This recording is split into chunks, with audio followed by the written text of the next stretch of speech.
자, 우리 옆에 분들과 다시 한번 인사하겠습니다. 오늘 정말 잘 오셨습니다. 자, 은혜 받기 원합니다. 예, 감사합니다. 오늘은 이제 여러분들이 예배 드리려고 앉아 계시는데 유독 봄 분위기가 물씬 납니다. 예, 그게 이제 전주를 맞이할 준비가 된 건지 이제 뭔지는 모르겠는데 아무쪼록 오늘 예배 가운데 큰 은혜 받으셔서 돌아가는 발걸음 가운데 주께서 허락하시는 생명력이 가득하게 되시기를 주님의 이름으로 축복합니다. 오늘 우리가 읽은 이 본문을 제대로 이해하기 위해서는 계약 내지는 언약이라는 말을 알아야 되는데요. 자, 여러분 이것이 어떤 의미가 있냐면요. 제가 이렇게 딱 하나 준비를 해봤는데요. 이렇게 꼬부랑 글씨가 있어서 무슨 말인지 모르겠죠. 예, 저 히브리어입니다. 히브리어인데 이것은 히브리어로 베리트라는 단어로서 원래는 이 계약이라는 말은 자르다라는 의미가 있는 말입니다. 자, 이것에 관해서 간략하게 설명을 하자면 당시 사람들은 누군가와 약속을 할 때 희생제물을 반으로 잘라서 그 사이를 계약자들이 함께 지나갔다고 하는데요. 자, 이것은 약속을 지키지 않는 자는 이 짐승처럼 반으로 어떻게 된다고요? 예, 쪼개질 거다, 죽게 될 거라는 이 경고의 의미가 있습니다. 자, 그러니까 오늘날 우리들은 누군가와 약속할 때 겨우 뭐 걸고 약속하죠? 예, 새끼손가락 걸고 약속을 하지만 고대 이스라엘 사회에서 약속은 곧 계약으로서 지금 이 계약이 지켜지지 않을 경우에는 반드시 죽음을 당할 거라는 메시지가 담겨 있다는 것이죠. 자, 그러면서 당시 사회는 아주 다양한 종류의 그 계약을 맺었는데요. 자, 이를테면 왕과 백성의 관계도 어떤 관계라고 할 수 있어요? 계약 관계라고 할 수 있어요. 자, 그래서 이제 왕은 백성들을 외부로부터 쳐들어오는 이 적으로부터 이 보호하고 바로 이때의 백성들은 누구에게 충성을 다해야 돼요? 예, 왕에게 충성을 다해야 된다는 의무가 있고 이것을 지키지 않으면 어떻게 된다고요? 예, 바르로 갈라지는 그런 상태에 놓이게 된다는 경고가 있어요. 또한 여러분 이 부부 사이도 역시 일종의 계약 관계인데요.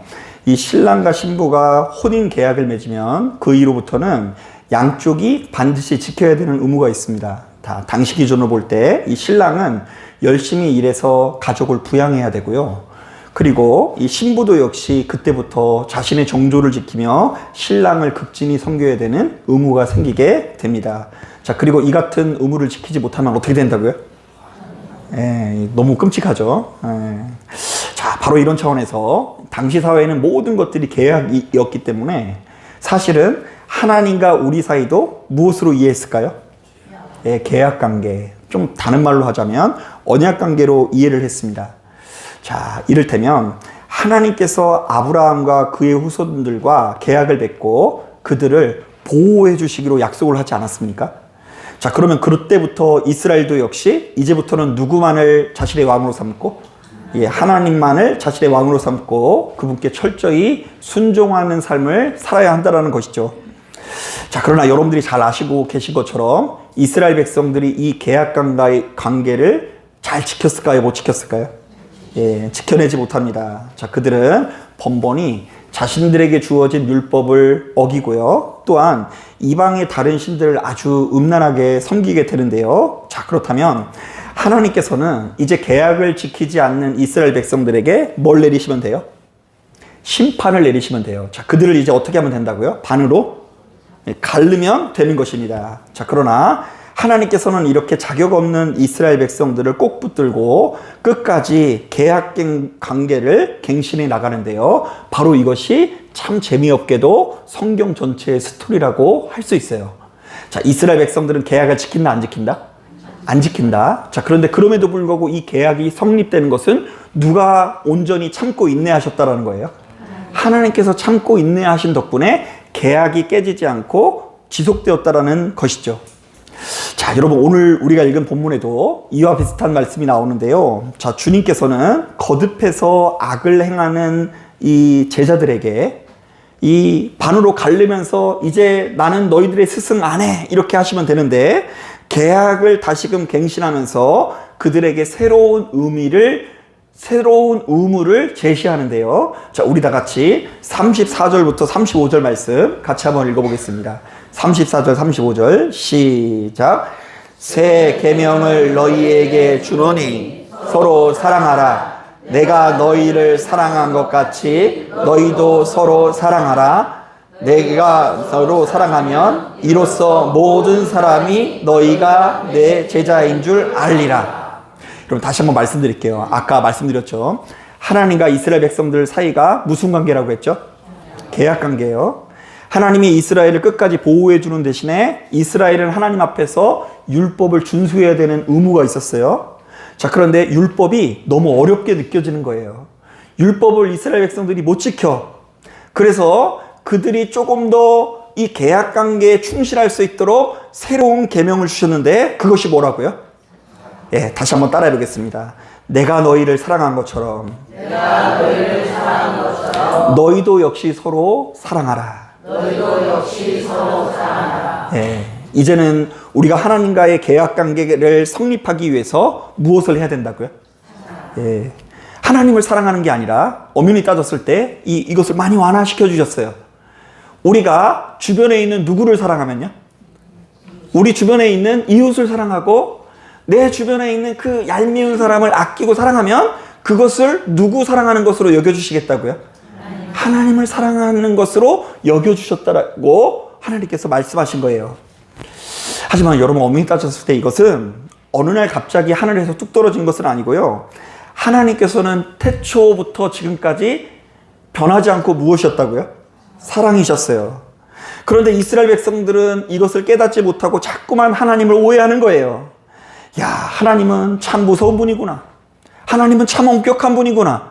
하나님을 믿는 사람이라고 한다면 이렇게 해야 되는구나 라는 무수히 많은 오해가 있었는데, 그러므로 이 땅에 오신 하나님의 아들 예수께서 하나님께서 본래 어떤 분이신지를 다시금 알려주시는 거예요. 자, 하나님께서는 거룩한 분이시니 우리도 거룩해야 되는데 그 거룩이 뭐라고요? 바로 사랑이기 때문에 하나님께서 사랑이시니 우리도 역시 어떻게 해야 된다고요? 사랑해야 된다라는 메시지를 건네고 있습니다. 자, 이른바 성도에게 주어진 가장 강력한 거룩은 첫째도 둘째도 사랑이라는 것입니다. 자, 그렇다면 여기까지의 내용을 이렇게 요약해 볼 수 있어요. 한번 따라 보겠습니다. 사랑하는 사람은 천국을 누리고, 한 번 더 따라하겠습니다. 사랑하지 못하는 사람은 사망 권세에 머문다. 네. 사실 저는 여러분들에게 번번이 이야기를 드렸지만 아주 오랫동안 바로 이 같은 아주 당연한 사실을 깨닫지 못하고 항상 하나님과의 관계에서 큰 기적과 이적만을 바랬는데요. 자, 이른바 내가 기도를 많이 하면 할수록 남이 알지 못하는 비밀을 깨닫고 나를 통해서 엄청나게 크고 대단한 표적이 나타날 것을 기대했다라는 것입니다. 아, 내가 이 기도를 하니까 남들보다 더 뜨겁게 기도해야 된다. 그리고 이렇게 기도를 많이 하는 내가 어떤 부서를 맡으면 그 부서는 잘 돼야 될까요? 아니면 좀 기울어질까요?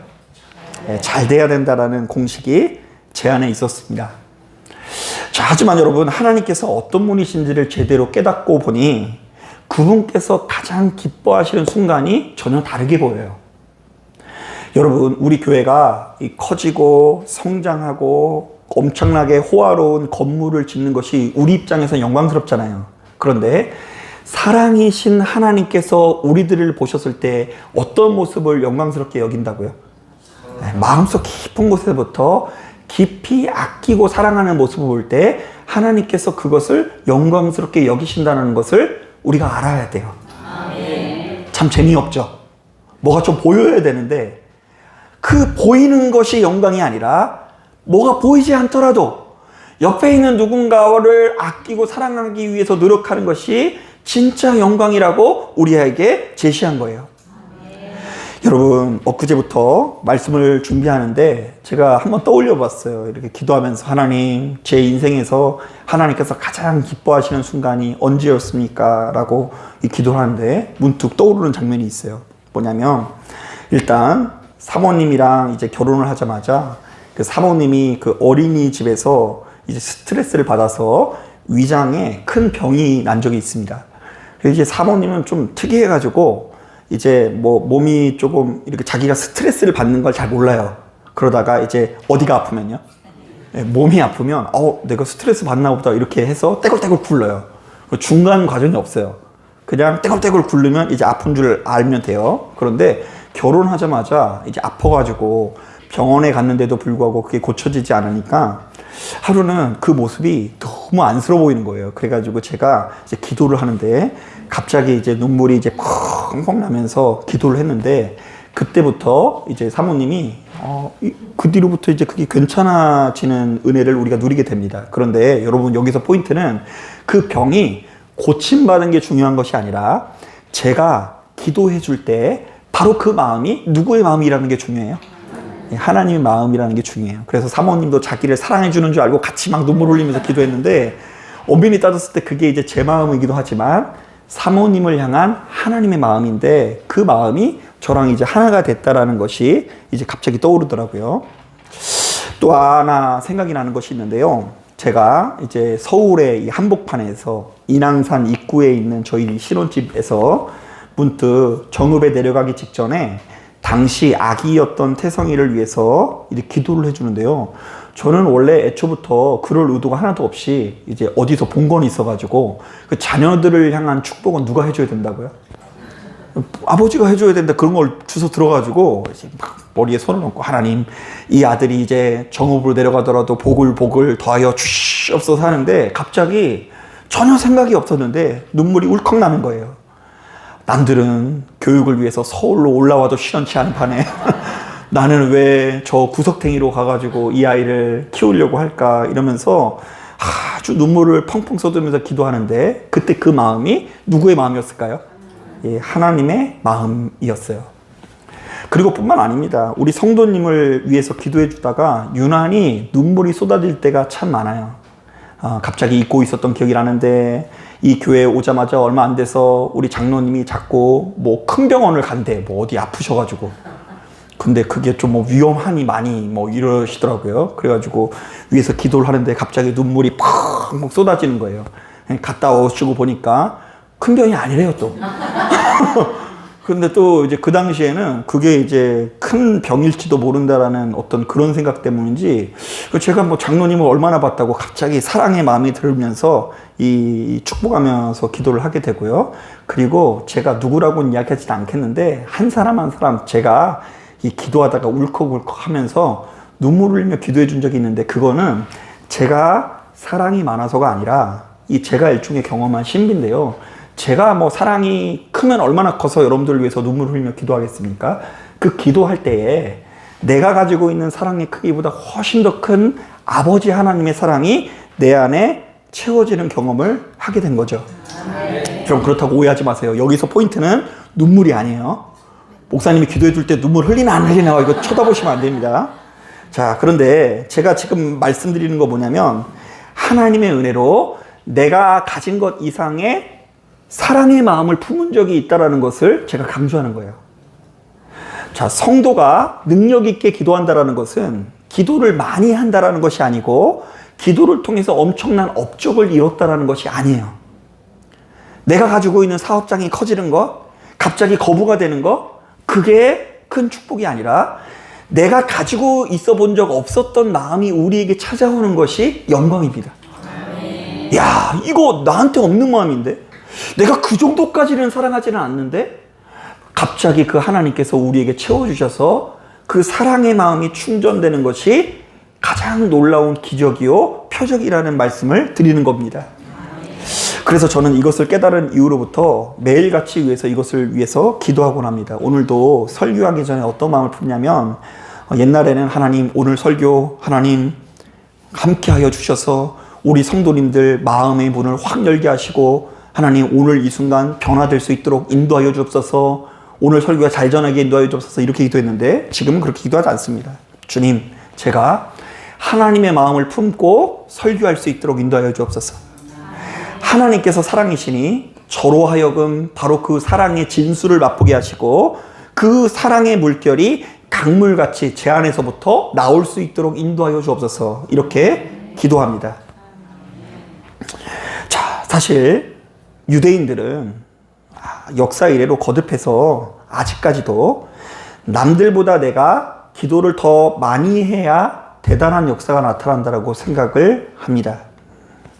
자, 남들보다 더 큰 권세와 능력을 내가 가지거나 남들이 알지 못하는 큰 비밀을 많이 아는 상태를 가리켜서 스스로 대단한 상태로 여깁니다. 이게 유대인들의 영성이에요. 바리새인들의 영성.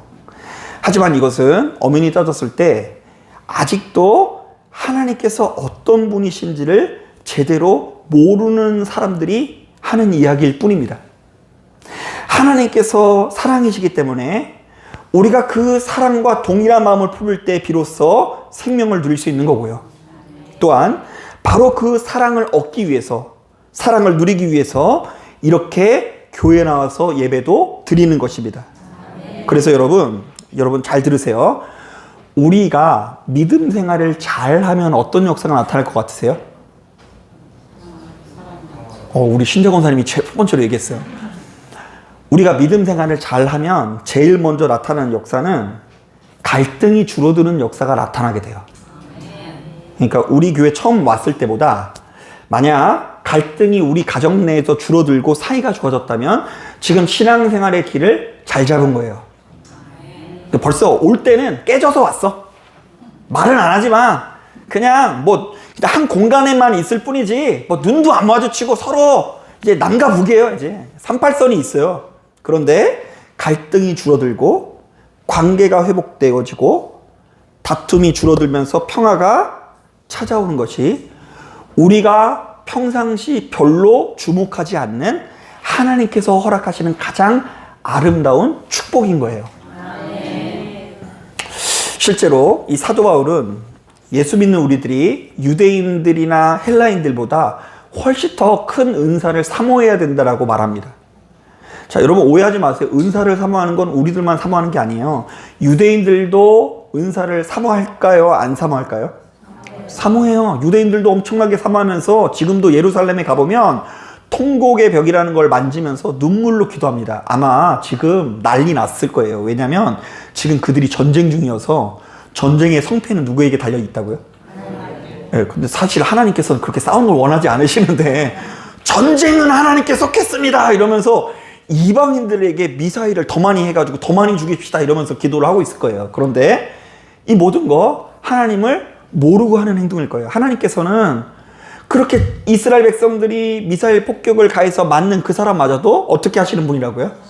사랑하시는 분이에요. 특히 어린아이가 죽어가는 모습을 보면서 얼마나 가슴 아플까요? 그래서 바울은 이러한 이 이스라엘 백성들이 가지고 있는 한계를 깨닫고 수시로 이 고린도전서를 통해서 이렇게 권면합니다. 너희는 그냥 은사를 사모하는 정도가 아니라 더욱 큰 은사를 사모하라. 너희가 사도가 되는 것도 좋고 선지자가 되는 것도 좋고 교사가 되는 것도 좋지만 이보다 훨씬 더 중요한 길, 가장 좋은 길을 너희에게 알려주겠다.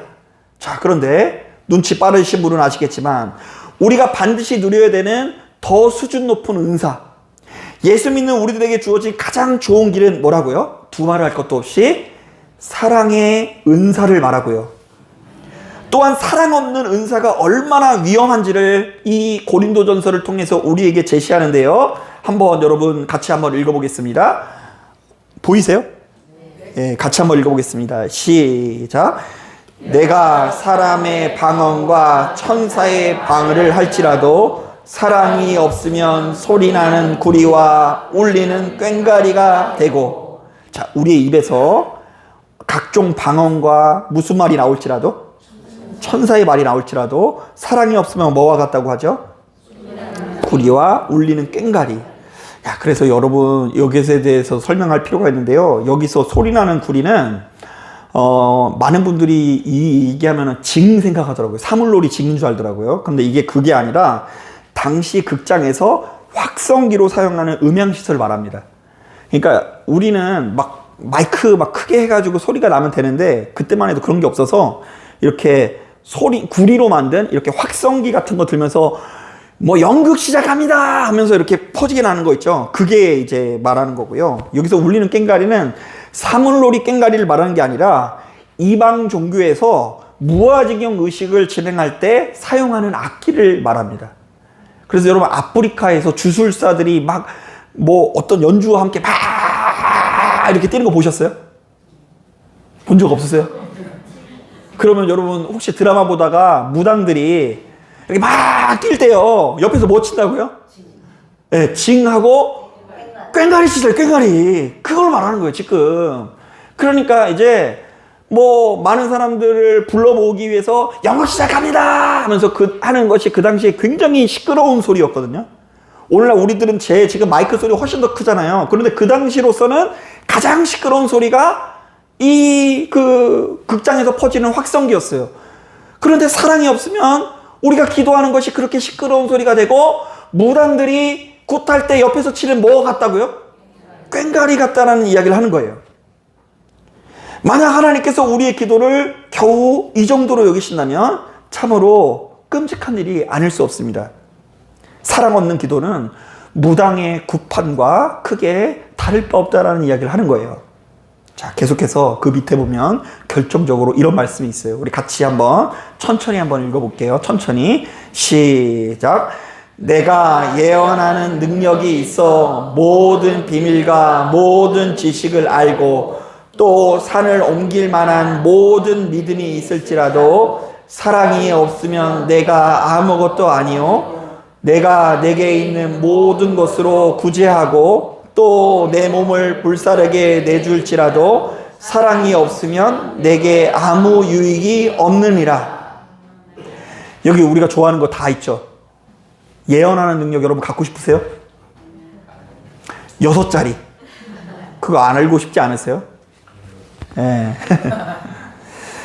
저도 이 말씀 준비하면서 이제 제가 생각하는 것과 하나님이 생각하는 게 참 다르다라는 생각을 이제 많이 하게 됩니다. 저는 이제 항상 이제 기도할 때마다 가지고 있는 생각이 뭐냐면 하나님, 우리 교회 잘 지어질 수 있도록 인도하여 주옵소서.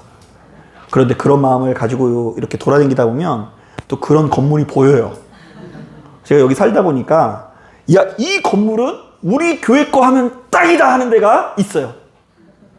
꿈도 있고 희망도 있고 야망도 있어요. 그런데 딱 한 가지, 돈이 없어요. 그러니까 맨날 기도하면 상상이 되는 장면이 뭐냐면 하나님이 저에게 길을 열어주셔서 로또 1등 당첨되는 거. 제가 로또 1등 당첨돼서 다른 거 하겠다는 게 아니에요. 뭐 세우겠다고요? 제가 진짜 교회를 세우려고 하는 소망이 있어요. 제가 나중에 로또 당첨이 되면 그거를 진짜 하는지 안 하는지 보세요. 진짜 할 것 같아요. 지금 같아서는 로또 1등 되면 저기 이제 그 교회 이렇게 하나 이렇게 제가 봐둔 게 있어요. 지금 마침 딱 빈 게 있어요. 그래가지고 이제 그거 하나 사고 또 이제 우리 부모님 좀 이렇게 좀 해드리고 뭐 이 정도가 가지고 있는 게 이제 제 소망입니다. 그런데 이제 그게 제 소망인데 하나님께서는 항상 그렇게 말씀하시는 거예요. 너에게 아무리 아름다운 건물이 있을지라도 사랑이 없으면 아무것도 아니요. 그러니까 나는 항상 건물을 세워보고 싶고 흥황케 하고 싶고 뭔가 사람이 많아졌으면 좋겠고 성공하고 싶고 출세하고 싶고 하는 마음이 여러 모양으로 나올 수밖에 없어요. 여러분들이 부자 되려고 하는 마음이나 제가 건물 크게 지으려고 하는 마음이나 사실은 비스무리한 마음이에요. 자, 그런데 그런 육신의 본성을 가지고 있는 우리들에게 하나님께서는 거듭해서 말씀하시는 거예요. 야, 안 해도 돼. 건물 안 세워도 돼. 너희 성도님들 모여가지고 행복하게 즐겁게 전주 잘 갔다 오면 되지. 너희들 괜히 거기서 건물 짓느라고 고생할 필요 없단다라고 말씀하시는 것에 순종하기가 참 어려워요. 이렇게 꿈도 없이 희망도 없이 야망도 없이 하루하루 산다라는 거 견디기가 참 어려워요. 그런데 그럼에도 불구하고 우리는 알아야 돼요. 사랑이 없으면 내가 아무것도 아니다. 사랑이 없으면 내게 아무 유익도 없느니라. 자, 이것은 오늘 우리가 읽은 이 본문도 마찬가지인데요. 여러분, 성경은 지금 어떤 장면이 계속해서 나오죠? 여러분, 너무 오래돼서 기억 안 나실지 모르겠지만 예수께서 제자들의 뭘 씻겨주셨다고 하죠? 발을 씻겨주는 장면 우리가 본 적이 있죠. 자, 그리고 배신자 가룟 유다를 마음껏 아끼고 사랑해 주시는 이야기가 오늘 우리가 읽은 본문 바로 앞에 있어요. 자, 그리고 오늘 우리가 읽은 본문 바로 뒤에는 어떤 이야기겠냐면 수제자라고 알려져 있는 베드로가 예수를 다굴기 전에 몇 번 부인할 것을 예언하시죠? 네, 3번 부인하시는데요. 시종일관 이 요한복음 13장에는 예수님을 선대하지 않고 배반하는 사람들의 이야기가 가득해요. 예수께서는 발을 씻기셨는데 제자들은 그것을 알아주지 않고 가서 예수를 배반하고, 그리고 심지어 베드로마저도 다굴기 전에 예수를 3번이나 부인할 것이 예언됩니다. 자, 그렇다면 여러분, 얼마나 예수님이 실패한 인생이에요. 제자들을 그렇게 양육했는데도 불구하고 제자들이 하나님의 뜻 안에서 세워지지 못했어요. 그 누구 하나 예수님 곁에 남아있는 사람이 있어요, 없어요? 없어요. 그런데 그럼에도 불구하고 사람들이 알아주지 않을지라도 끝까지 아끼고 사랑하기 위해서 노력하는 예수의 모습을 영광이라고 표현하는데요. 자, 그렇다면 예수 믿는 우리들에게는 남들보다 성공하고 출세하는 것이 영광이 아니고요, 남들보다 크고 비밀한 기적이 나타나는 것도 역시 영광이라고 볼 수는 없습니다. 다만 그리스도의 형상을 따라 누군가를 아끼고 사랑하는 것이야말로 진짜 영광이라고 할 수 있는데요. 예, 바로 그때에 우리는 고통에서 벗어나 생명을 누리고요, 주께서 허락하시는 능력 가운데 전쟁에서 벗어나 평화를 누리게 될 수 있는 것입니다. 그래서 여러분, 이 구조를 잘 이해하지 못하면 여러분 신앙생활이 이상해져요. 예수 그리스도의 십자가 그리고 부활의 영광, 이것을 하나의 이 굴레로 여러분 머릿속에 알고 계셔야 돼요. 여러분, 예수님이 이 땅에서 객관적으로 볼 때 성공한 자예요, 아니면 실패한 자예요? 세상적인 기준으로 볼 때 예수님이 어떤 분이셨어요?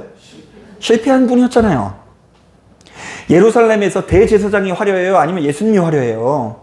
탄생부터 아주 그냥 궁색하게 태어나세요.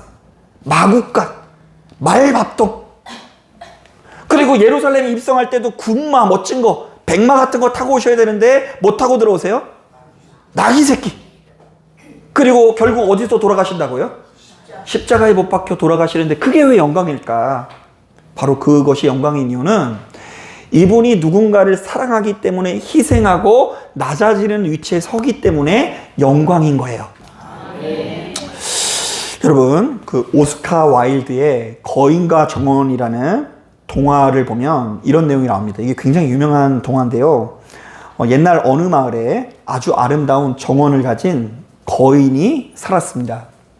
하지만 이 거인은 아이들이 자기가 정성껏 이렇게 가꾼 정원에서 노는 것이 너무 싫어가지고 높은 담장을 쌓고 출입금지 표지판을 걸었습니다. 일종의 그 자기보호의 계약을 맺은 셈인 거죠. 자, 그러니까 나를 행복하게 만들어주는 것은 정원인데 이 정원이 이제 더럽혀지는 게 너무 싫어가지고 애들을 못 오게 다 막은 거예요. 자, 그런데 그 뒤로부터 이상한 일이 벌어집니다. 담장을 쌓은 뒤로부터 이 거인의 정원에는 봄이 와야 꽃이 피는데 정작 중요한 뭐가 오지 않는다고요? 봄이 오질 않아요. 그래서 신기한 일이 벌어졌어요. 마을 주변에는 꽃이 피고 새가 울지만 거인의 정원은 1년 내내 차가운 겨울과 우박, 북풍만이 가득했습니다. 자, 그래서 거인은 여기가 너무 추워서 그런가 보다 해가지고 따뜻한 옷을 입고 그 정원 앞에서 벽난로를 피웠지만 정원에 찾아온 추위에서 벗어날 길이 없었습니다. 자, 그러던 어느 날 정원의 담장에 작은 구멍이 뚫리고, 그게 쉽게 말하면 개구멍이 생겨가지고 아이들이 꼭 구멍이 있으면 꼭 들어가 보잖아요. 그래서 들어가서 이 거인이 지켜보는지도 모르고 거기서 막 노는 거예요. 그런데 희한하게 아이들이 웃고 떠들며 노는 가운데 그 마른 나뭇가지에 꽃이 피기 시작합니다. 자, 그래서 그 거인이 그 광경을 보고 깨닫습니다. 내 정원에 봄이 오지 않는 것은 내가 사랑을 가두고 벽을 쌓았기 때문이구나. 그래서 거인은 스스로 담장을 허물고 아이들을 안아주게 되는데요. 비로소 그의 정원에는 영원한 봄이 찾아오게 됩니다. 자, 여러분, 이게 일종의 풍자하는 글인데요. 당시 그 유럽의 귀족들이 생각할 때 가장 꿈꾸는 모습이 여기 다 들어있어요. 여러분, 사람이 작은 사람이 영광스러워요? 큰 사람이 영광스러워요? 큰 사람이 영광스러워요. 자, 그런데 그 거인이 돼가지고 집에 뭐 하나 놓으면 행복해질 것 같아요? 예, 정원을 가꾸는 것이 그 당시에 고급 취미였어요. 여러분, 베란다에 토마토만 심어도 행복했지 않나요? 예, 그런데 이 거인이 아름다운 정원을 갖췄는데도 불구하고 결국 이 거인은 행복한 모습이 아니었는데요. 이것은 누구를 상징하냐면 바로 이 동화를 쓴 작가의 자기 자신의 모습을 여기에 빗댄 거라고 하더라고요. 사실 이 동화를 쓴 오스카 와일드라는 작가는요, 당대 유럽에서 가장 차갑고 냉소적인 독설가로 유명했대요. 막 가는 사람마다 다 욕하고 비판하고 정죄하는 사람으로 유명한 사람이에요. 자, 그 덕분에 돈은 참 많이 벌었어요. 그래서 그도 역시 집안에 뭘 만들었다고요? 정원을 만들었어요. 정원을 만들기만 하면, 저 푸른 초원 위에 그림 같은 집을 짓기만 하면 행복할 거라 여겼어요. 그러나 그 인생은 이상하게 행복하지 않은 거예요. 싸늘해집니다. 외로워집니다. 고독해집니다. 그렇다 보니 오스카 와일드는 그 고독의 한복판에서 그 누구와도 사랑의 관계를 맺지 못하고 그의 인생 자체가 차디차게 얼어붙었는데요. 자, 이에 반해서 그는 그 두려움과 외로움의 한복판에서 그럼에도 불구하고 사람의 온기를 그리워했을까요? 안 그리워했을까요? 그리워한 거예요. 그래서 자신의 그 욕망을 동화에다만 이렇게 만들어 놓는 거예요. 그러니까 실제로 사랑하는 법을 몰라. 이게 참 복잡하죠. 우리가 생각할 때는 하나님이 사랑이시니까 가서 막 사랑하면 될 것 같죠. 그런데 고기도 먹어본 사람이 맛을 안다고요? 사랑도 안 해본 사람이 할 수 있어요? 없어요? 없어요. 그냥 어쩌다 가가지고 뭐 음식 사주면 이 사람이 날 사랑할 거라고 생각하지 그렇게 되는 게 아니에요. 그래서 이 사람이 사랑하는 법을 몰라서 평생 외로움에 있다가 자신의 작품을 통해서만 이렇게 말합니다. 인간이 누릴 수 있는 가장 극치의 행복은 담장을 쌓고 나를 지키는 것에 있는 것이 아니라 그 담장을 허물고 누군가를 위해 내 정원을 내어주는 사랑에 있다. 삶이 고통스럽고 얼어붙는 것은 사랑 없기 때문에 고통스러워지는 거예요. 그러나 그 담장을 허물고 그래도 예수 그리스도께서 허락하시는 그 능력에 힘입어 더 사랑하기 위해서 노력하고 더 참고 인내하기 위해서 노력하는 가운데 우리의 인생에 봄이 찾아온다는 것이죠. 자, 그런데 여러분 놀라운 것은 제가 좀 더 극단적인 예화를 하나 들어볼게요. 이것은 단지 그 교리나 윤리가 아니라 저는 일종의 이것을 창조의 섭리라고 보는데요. 실제로 역사 가운데 이런 일이 있었어요. 여러분 13세기 로마 제국의 황제 프리드리히 2세라는 사람이 있었어요. 굉장히 높은 사람이죠. 로마의 뭐라고요? 황제인데요. 그런데 이 사람이 호기심이 너무 많아가지고 그 한 가지 기괴한 실험을 벌입니다. 자, 그는 태어난 아이들에게 아무런 말도 가르치지 않고 키우면 그 아이들이 처음으로 내뱉는 말이 무엇인지를 궁금해가지고 갓난 아이들을 키우는 유모에게 아주 엄격한 지시를 내립니다. 너희들 아이들에게 젖을 먹이고 씻겨는 주지만 절대 말을 걸지 말고 눈을 마주치지도 말고 안아주거나 사랑한다라고 말해주지도 말라. 이상한 왕이죠. 그러니까 이 호기심 때문에 이 얘네들한테 그 말을 안 가르치면 처음으로 하는 말이 뭘까 해가지고 유모한테 젖만 먹이고 씻기기만 하고 말 걸지 마. 사랑한다는 말도 하지 말고 눈도 마주치지 마. 자, 그런데 이 실험에 대한 결과는 너무 충격이었습니다. 그 모든 실험의 대상이 되었던 아이들이 단 한마디를 배우지 못하는 것에서 끝나는 것이 아니라 모두 다 면역력이 떨어지면서 죽음에 이르게 돼요. 사랑을 해주지 않으니까 어떻게 된다고요? 죽어요. 분명히 영양적으로는 문제가 없어요. 똑같이 젖을 먹고 똑같이 씻김을 받고 오히려 더 당시 사람들이 보았을 때는 더 귀한 상황 가운데 자라났을 거예요. 그러나 인간의 온기와 사랑이라는 이 생명의 공급이 끊기자 아이들은 참 희한하게도 삶의 이유를 잃고 면역력을 잃고 병에 들었다가 생명의 자체가 시들어 버린 것이죠.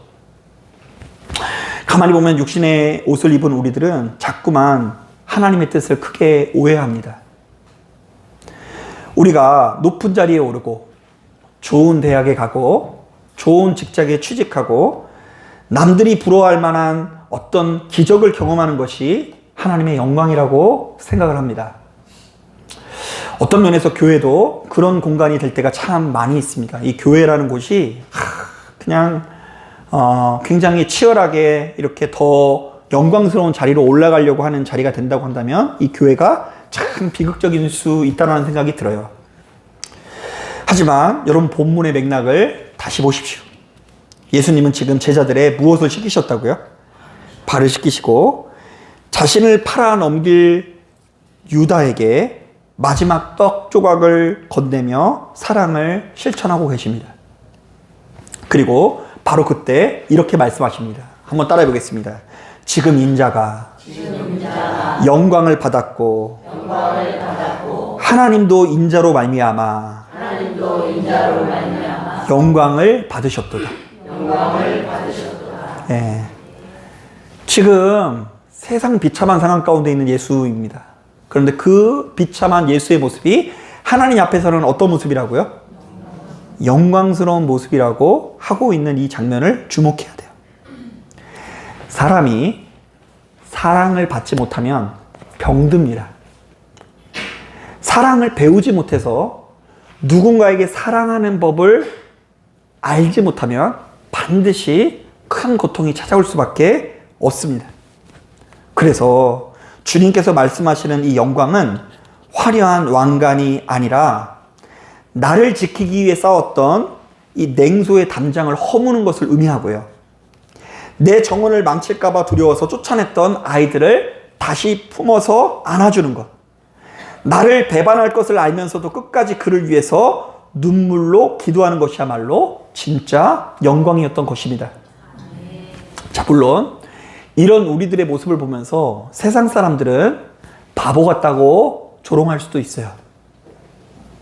하지만 하나님께서는 바로 그 순간 우리가 가장 찬란하게 빛나고 있다라고 말씀하시는데요. 왜냐하면 우리가 베푼 그 사랑의 흔적 속에 하나님의 형상이 고스란히 담겨져 있기 때문입니다. 자, 한번 따라하겠습니다. 사랑이 없으면 병들고 사랑이 없으면 고통과 괴로움이 찾아온다. 그리고 반대로 아무리 힘겹고 괴로운 상황 속에서도 사랑의 온기가 있으면 어떻다고요? 버티고 이길 수 있다는 이야기예요. 자, 사랑하는 여러분, 이제 말씀을 정리합니다. 여러분, 교회는 거친 세상의 파도를 넘어 구원을 향해 나아가는 구원의 방주입니다. 여러분, 이거 믿으십니까? 저희 우리 기도에도 이런 게 있잖아요. 예진교회가 한 영혼의 생명을 지키는 뭐가 되게 해달라고요?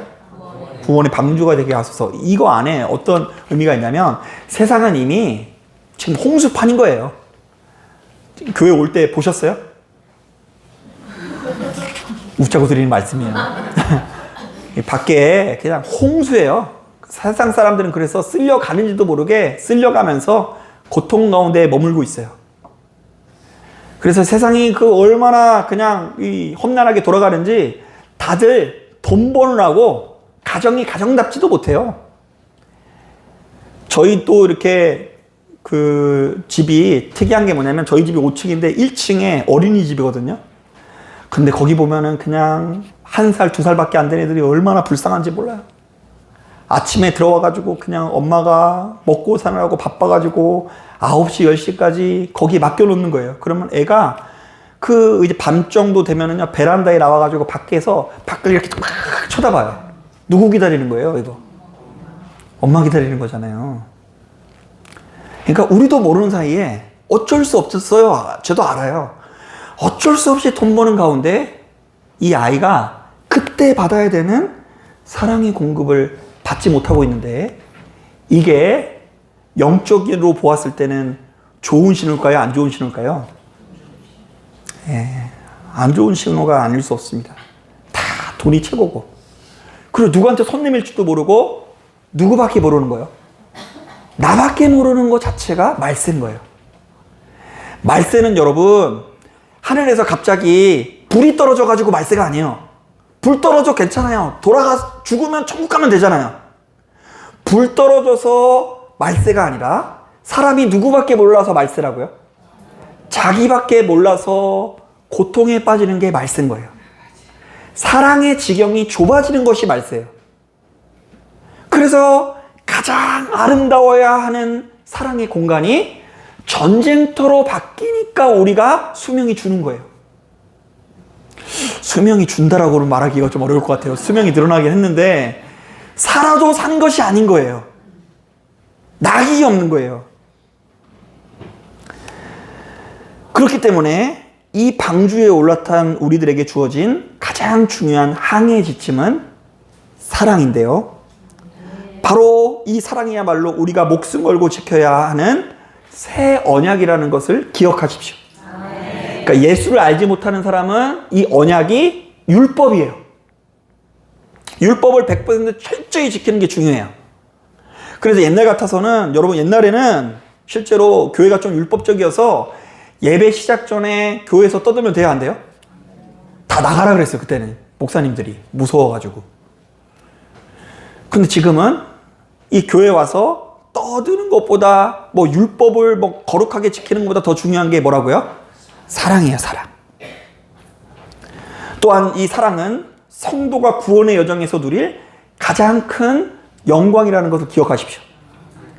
사랑을 온전히 누리기 위해서는 십자가가 필요해요. 안 힘든 게 없어요. 다 힘들어요. 사랑하라고 하면 힘든 거 생각해야 돼요. 어쩌다 한 번씩 누구한테 가가지고 용돈 주고 밥 사주는 거, 이게 사랑이 아니에요. 자기 희생과 고통이 동반돼야 돼요. 그런데 바로 그 사랑을 심고 심을 때 우리가 인생에서 가장 크고 아름다운 것을 누리게 되고요. 이 사랑이 없으면 아주 시린 겨울을 보낼 수밖에 없는 것입니다.